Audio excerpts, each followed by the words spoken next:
The first tip you're going to want to use is called the orange peel mimic. This is a real simple tip. Whenever you're going around something like a thermostat, a switch, cabinets, whatever, if you're doing it freestyle with a paintbrush like this, if you get real close after the paint dries, you can see lines in the paint, and then you end up going around the whole thermostat or whatever it is with a roller.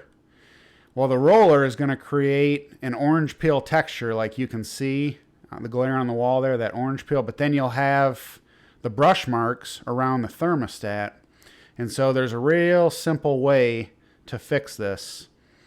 You get all your paint while it's still wet, you get it around the thermostat, and then you're going to want to dab it.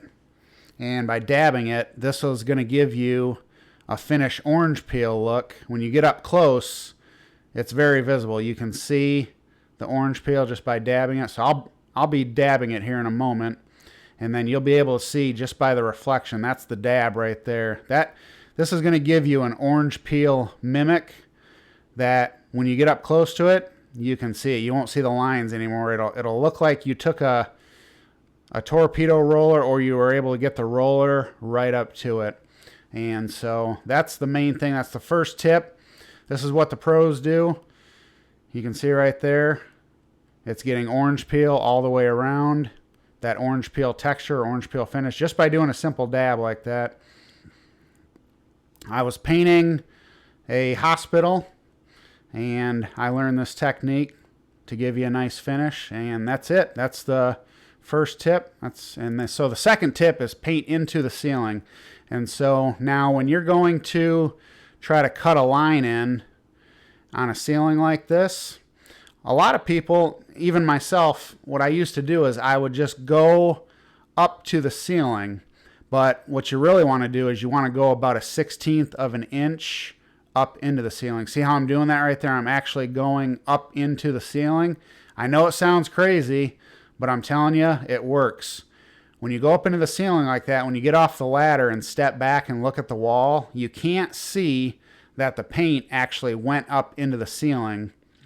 Whereas if, say you just go up to the ceiling and you're trying to get the line straight, when you get off the ladder and step back, you'll be able to still see some of the old paint color or some of the white that's left over from the wall.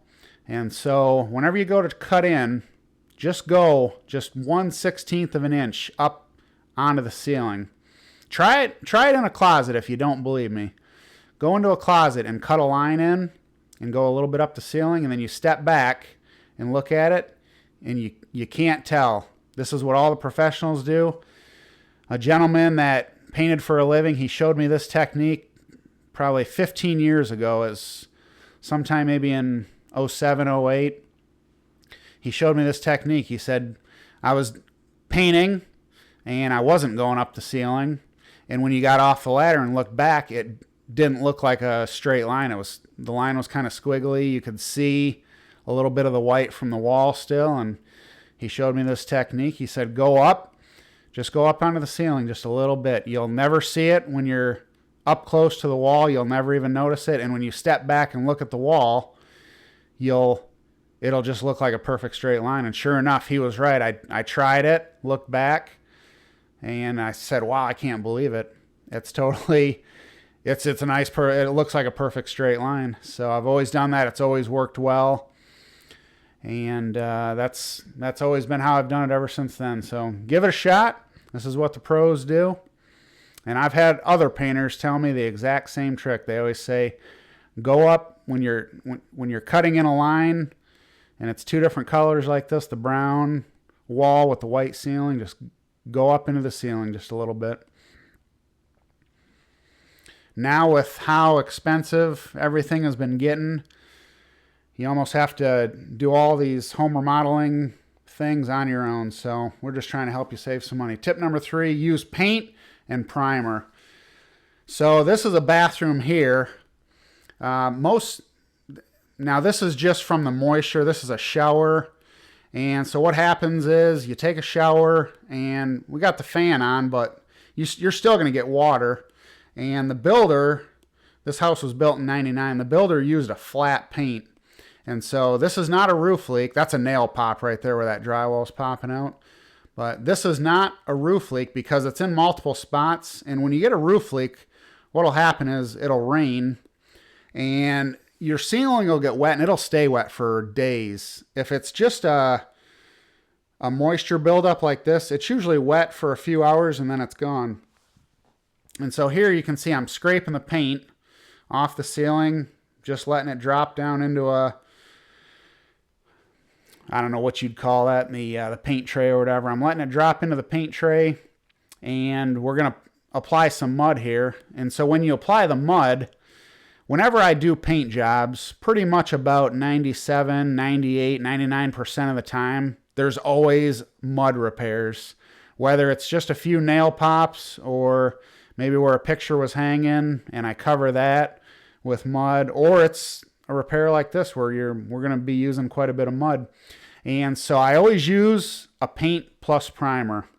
If you use just a paint, then you have to prime the mud. You don't ever want to just go over fresh mud with just paint. You always want to use either primer first and go over the mud, or just go over it, or just get a paint plus primer. And so that's what I always do. And I've never had any problems ever since I started doing that. Even if I'm doing a room, I'm going to paint a room where it's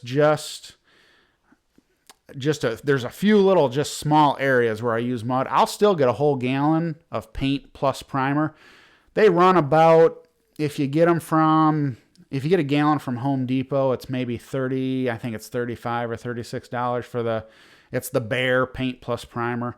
And also, this is not sponsored by Home Depot. This is just, I'm still unmonetized. It's just a small channel, but there's a Home Depot in my town.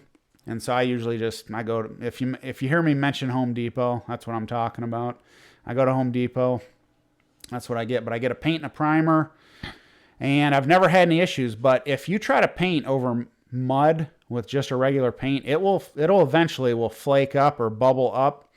Whereas if you use a paint plus primer, it just seems like the paint is better. It's a higher quality paint. It just seems to stick better. And once I started using paint plus primers, it's almost like I was hooked and I couldn't stop. So here now, I'm just cutting in. I've sped this up quite a bit. I'm just cutting in the ceiling. And so it's a white paint plus primer. And I'm just cutting in around the edges because these walls were just painted not too long ago. And so I figured there's no use in just repainting the walls. Let's just get the ceiling. And now the builder put a flat paint up, but this is a satin sheen. So we're going it goes flat, eggshell, satin, semi-gloss, and then high gloss. Bathrooms and kitchens should always be satin. The walls, the ceiling.